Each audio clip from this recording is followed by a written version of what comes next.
يقول أحسن الله إليكم، ما العمل في من ابتلي بأحد أولاده الصغار ممن يتلفظ بهذه الألفاظ القبيحة السب كحمار أو كلب، فهل يضربه على قولها أم ماذا؟ نرجو التوجيه.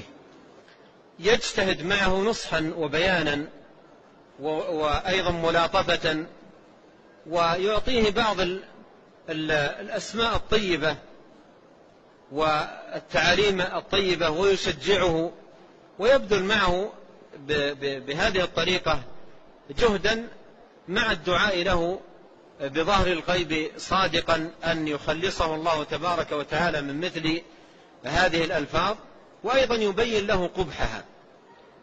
وأيضا من المفيد في هذا الباب وهو نافع جدا أن يوقفه إما على حديث أو على آية أو على فتوى عالم، فيأتي له بالكتاب ويقول انظر ماذا أفتى به الشيخ فلان قال ويقرأ عليه.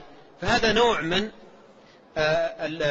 الطريقة التي لها تأثير قوي على الصغار. فكيف رضيت لنفسك يا بني أن تأتي بهذه الألقاب وأهل العلم حذروا منها؟ اقرأ الكلام، ولا مانع أن يقول له اكتبه عندك في ورقة، دعها معك في جيبك حتى تقرأها مرارا. فبمثل هذه الطرائق لعل الله سبحانه وتعالى أن يهديه وأن يصلحه. ونسأل الله الكريم رب العرش العظيم أن يصلح أبناءنا أجمعين، وأن يجعلهم هداة مهتدين، وأن يسلك بهم إليه صراطا مستقيما. نعم. جزاكم الله خيرا. سبحانك اللهم وبحمدك، أشهد أن لا إله إلا أنت، أستغفرك وأتوب إليك.